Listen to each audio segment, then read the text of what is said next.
पर एक बात विशेषतया ध्यान रखनी कि स्वाद इंद्री रसना जिसकी बिगड़ी हुई उसकी जनेंद्री शासन में नहीं रहेगी। रसेंद्री जिसकी शासन में नहीं ना, उसकी जनेंद्री शासन में नहीं रहेगी।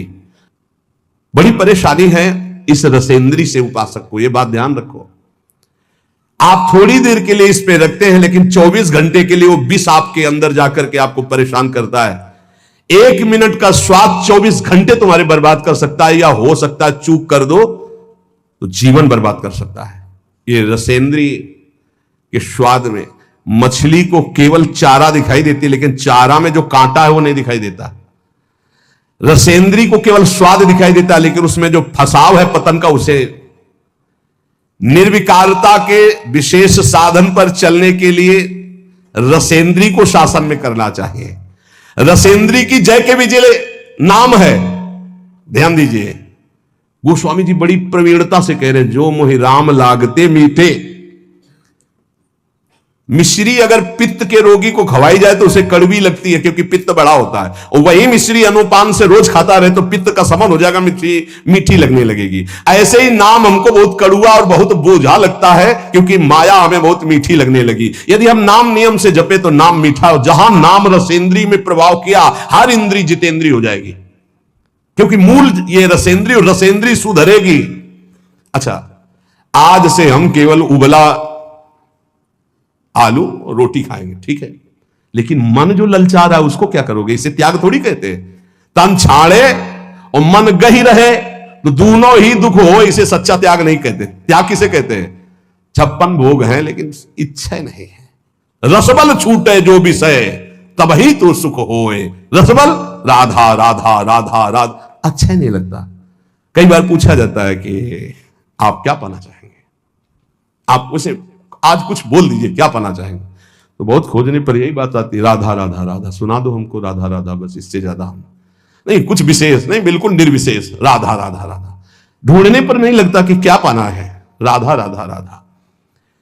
चूंकि रसेंद्री का ये जो विषय भोगों में रस ग्रहण करना है, इसको रोकना बहुत कठिन है, बहुत कठिन है। इसीलिए हर इंद्री का जितेंद्री और रसेंद्री का ना हो तो उसे नहीं माना जाता। धैर्य जितेंद्रियता 2 इंद्रियों पर मानी जाती है। 2 इंद्रियां हो गई तो 8 इंद्रियां अपने आप हो जाएंगी। 5 कर्म इंद्री, 5 ज्ञान इंद्री में 2 प्रधान मानी गई, एक रसेंद्री और एक जनेंद्री। ये अगर 2 इंद्रियां काबू में है तो सब इंद्रियां काबू में। अब उसको भी एक में बदल दिया, ये रसेंद्री काबू में है तो जनेंद्री अपने आप काबू में हो जाएगी। रसेंद्री को काबू में करने के लिए आपने आहार विहार छोड़ दिया, खाना पीना, उसे जितेंद्री नहीं कहते। जितेंद्री कहते हैं कि भोगों के सानिध्य में रहते हुए भी भोग की लालसा ना होना। बोले वो कैसे होगा? बोले वो नाम से होगा।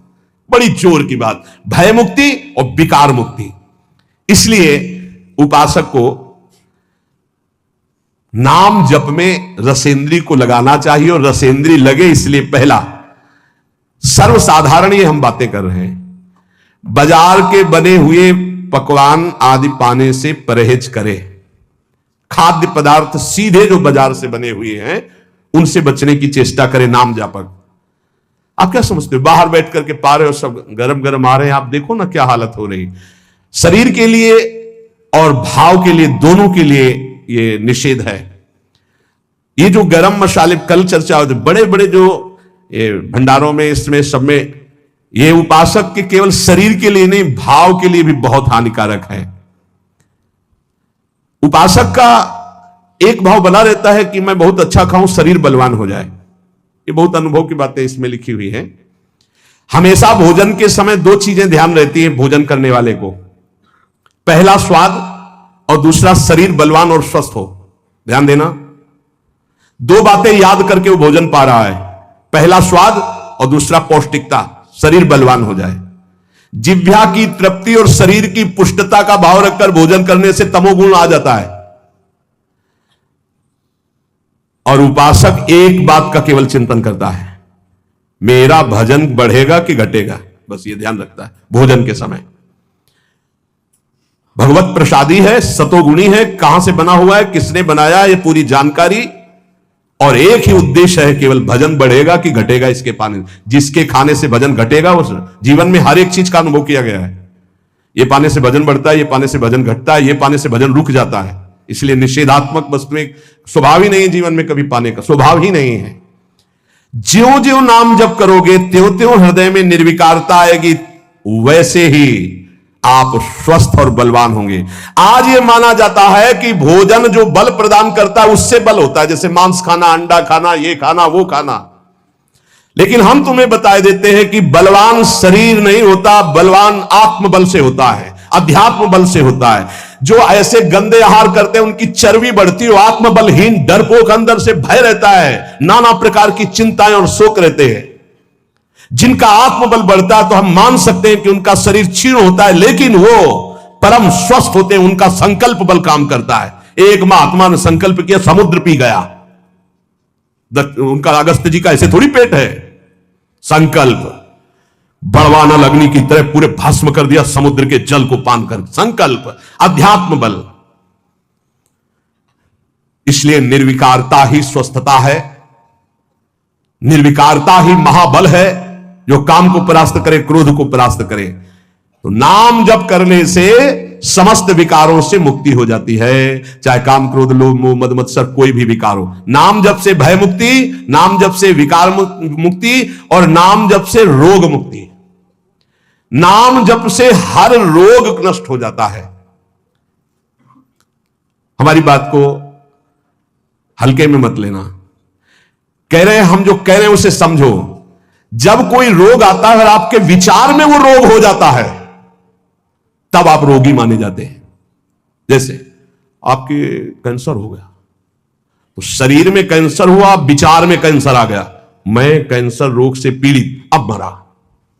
आपके शरीर में कैंसर हो गया और विचार आपका स्वस्थ है, तो आपका कुछ नहीं बिगड़ा। शरीर स्वस्थ है, विचार रोग से ग्रसित है, इसीलिए दुर्दशा है। जरा समझो महात्माओं की भाषा को। विचार आपका कभी रोगी नहीं होने पाएगा यदि नाम जप कर रहे हो, यह खास बात।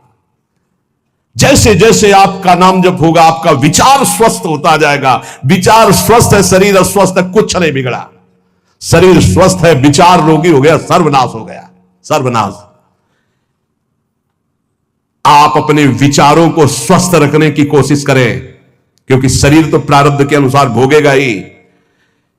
10 वर्ष नाम जप करके हमने ये अनुभव किया, वो महापुरुष कह रहे हैं, 10 वर्ष नाम जप करके अनुभव किया कि विचार स्वस्थ है तो शरीर में हजारों रोग हो जाए। और ये मैं मृत्यु जनित कष्ट से जूझते हुए बोल रहा हूं कि मेरी किडनी और लीवर दोनों खराब है, पर मैं नाम के विचार स्वस्थता के कारण हर समय प्रसन्न रहता हूं।